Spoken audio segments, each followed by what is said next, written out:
A group of researchers say they've identified at least 7 stars that might be surrounded by super advanced alien megastructures known as Dyson spheres. Yes, I said alien structures, and I know what you're thinking, but just stay with me here, because the basic idea was this. Superior intelligent life might build big structures around their home stars or planets as a way to harness or reuse that energy.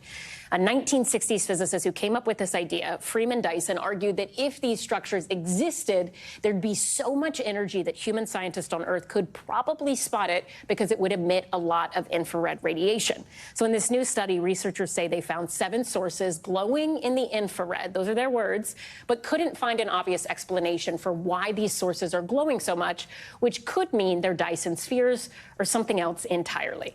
And what I'm saying is, what? Space is so crazy. I wish I understood it better. So let's talk to a scientist to help wrap our heads around this. I'm joined now by Professor Janna Levin. She is an astrophysicist and author of the book Black Hole Survival Guide, as well as the Claire Tow Professor of Physics and Astronomy at Barnard College of Columbia University.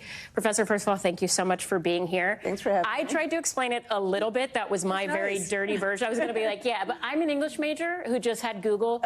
You have a PhD in physics from MIT. So how do you explain Dyson spheres? I think there was an excellent explanation. If you look at where we are relative to the sun, we're very far away. We're the 3rd planet in. And imagine the light that we try to collect, let's say, with solar panels on people's homes or on any roofs to collect that energy. Imagine if you got really close and you caught everything the sun was emitting. It's just a tremendous amount of power. And so Freeman Dyson was thinking about this. Actually, he was originally inspired by sci-fi. Written by Olaf Stapleton like decades earlier. And his idea wasn't so much a solid sphere. It was really like satellites in orbit, a network of things that would be orbiting and would essentially, what we would now say, have solar panels and are collecting that energy. So what do you make of this study, just generally speaking, I guess? Do you think it's possible that these are the elusive Dyson spheres? So I think it's very unlikely, but I'm open. We have to be open as scientists. If we think we know the answer before we go and observe, then we're already defeated. I think it's terribly unlikely, but it's extremely exciting and interesting to think about. And it's fun to think about. What's probably going to happen is we're going to look at this infrared signature that you mentioned, and we're going to find out that there's a natural cause.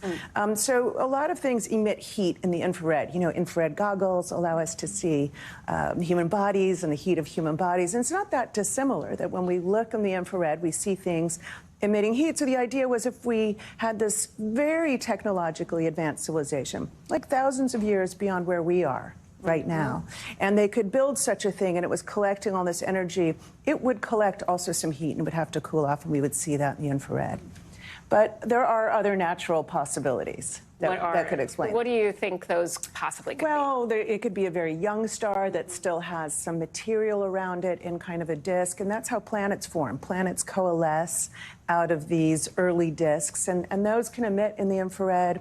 It could be that there's actually an entire galaxy in the distance behind the star, and we're seeing that galaxy, and we can't disambiguate those. Or it could be planetary collisions. I mean, there are natural explanations. But I think it's worth noting, we're looking just 1,000 light years around us. That sounds far, but it's actually really close. That's our backyard. The entire Milky Way galaxy is 100,000 light years across.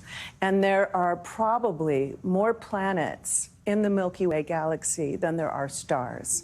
So we're talking of hundreds of billions and maybe trillions of planets out there. And I think we're in an era where we think the emergence of life is possibly inevitable elsewhere, that we're not the only example. Now, whether or not they've survived with thousands of years of industrial advancement to build a Dyson sphere is a different story. Yeah. Do you think there is a scenario where a Dyson sphere might actually exist, or do you think this is really just the stuff of sci-fi fantasy? I think it's feasible, unlikely. If you look at where we are since the Industrial Revolution, it's only a couple hundred years, we're in a precarious position. We have climate change, we have struggles with nuclear power, nuclear weapons that are could be destructive. It's unclear that any species that makes it that advanced could survive far enough into their own future to be able to build a Dyson sphere. But there are optimists out there who say we'll find a way. Yeah, right. The universe is a pretty big place, right? And it'd be a shame if it was just us. Seems like a lot of waste of space. Right? All right, Professor, thank you so much for being here. We really appreciate it. Thank you so much for having me.